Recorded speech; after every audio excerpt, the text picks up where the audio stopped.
Hello and welcome to Basic Spanish for OTPT and SLP clinicians. My name is Juanita and I am your host. I am an occupational therapy assistant as well as the author of this book, Basic Spanish for OTPT and SLP clinicians in the acute hospital setting. This book, as well as the ebook, can be purchased on Amazon.com. I will leave a link on the channel. On today's video, we will conclude with the series of 5 principles of learning something new. 5 principles of learning something new. And I've added and sticking to it. So, with that being said, vamos a empezar. On the previous videos, videos 1, 2, 3, and 4, I spoke about 4 other principles. I will briefly do a summation here, but if you want to go in depth, you can actually listen to the other videos. But the first principle was immersion. And when I spoke about immersion, I said, is something that's passive. Immersion is where you allow yourself to be immersed into the language. So let's say you're listening to Spanish. You don't always have to understand everything that is being said, but you are listening to it. You're hearing it. And I use as an example a newborn baby going into a home.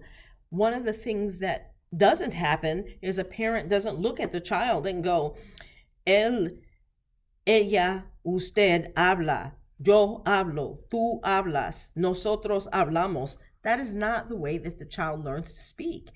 The child learns to speak by being there and passively hearing the cadence of the home. They learn the smells of their home. They learn the smells of their parent. They learn the sounds of their parent so that they can tell if they'll eventually be able to tell with time if that's the parent calling, or that's a grandparent calling, or that's a sister calling, or the brother. And they'll be able to know without even seeing them move their mouth who that person is. Why does that happen? Because they've been immersed in the family. We don't have the ability to pack up. Many of us don't have the ability to pack up where we live and just go to a Spanish-speaking country. So how do you do that? The way that you do that? Listen to Spanish music. You can go to a Latin American event. You can watch television in Spanish. That is a way of passively listening to Spanish and getting your ear used to it. But you've heard me use the word passive, and we know that our strength does not come from anything passive. The same way with our patient, that muscle is not going to get stronger from passive range of motion. It has to be active. That is where we go to the second principle, inclusion. Inclusion is something that you want to be able to do in every aspect of your day. So I use the example on that one of washing our hands. We wash our hands all day long, or at least you should. And you have to wash your hands for at least 15 to 20 seconds. So what better way to learn your numbers? If you're still trying to learn numbers, learn your numbers. 1, 2, 3, 4, 5, 6, 7, 8, 9, 10, 11, 12, 13, 14, 15, 16, 17, 18, 19, 20. There, you've got your numbers all the way down. And if you do that, I said 3 times a day, by the end of a week, you have done 1 to 20, 21 times. And usually I've been told, I haven't done the research, but I've been told that if you do something for at least 21 times, they say 21 days, but let's say you do 21 times, you'll really have that. So that's inclusion. The third thing is identification. I use the example. This we know is a book, but you want to learn how to identify how to say things in your new language, in your target language. So this is in Spanish, libro. And remember what I said, one of the things that you have to understand is that the rules of English do not apply to the rules of Spanish. So in English, this is a book or the book. But in Spanish, Remember, everything has a gender. So you need to understand the gender of the noun that you're learning. So libro, el libro, because book has been assigned the masculine gender. Why? I don't have a reason, but it has been. So it's, as beginning Spanish learners, it's better just to understand that it is, as opposed to understanding why. We could look into that at another point. But let's look at this. This is pluma, which is a pen. In English, a pen. In Spanish, pluma. But I have to learn that pluma was assigned a feminine gender. So it is la pluma. So el libro, masculine, la pluma, feminine. Okay? So that's one of the next things that is very, very important for you to do. Identify. And I hope you see a theme here. Immersion, inclusion, identification. The next one is intrinsic value. What do they all have in common so far? It says I. They all start with the letter I.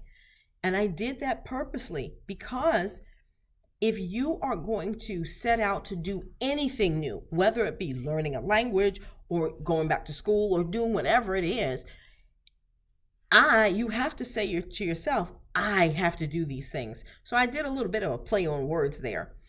But intrinsic value was the fourth principle. And the fourth principle means, or the intrinsic value actually means that it has to have some kind of value to you.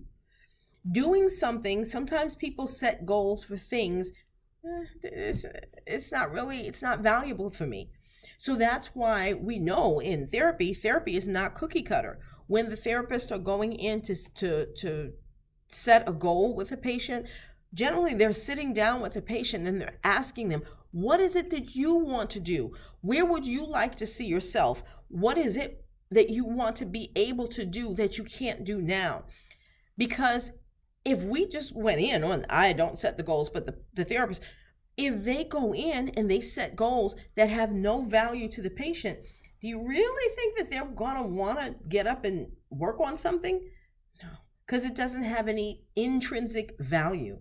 So that's the fourth principle.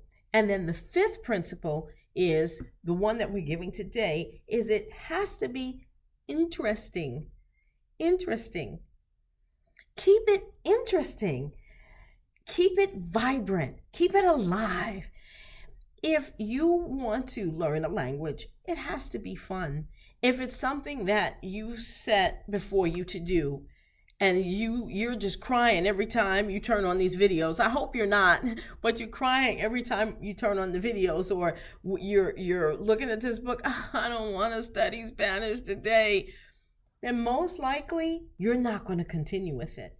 If these things are not in place, if it has no interest to you, if it's boring, we've all had those classes where we had lecture series where we were taking a class and the teacher is just sounding like Charlie Brown's teacher. Wonk, wonk, wonk, wonk, wonk, wonk, wonk. And it just blah, blah, blah, blah.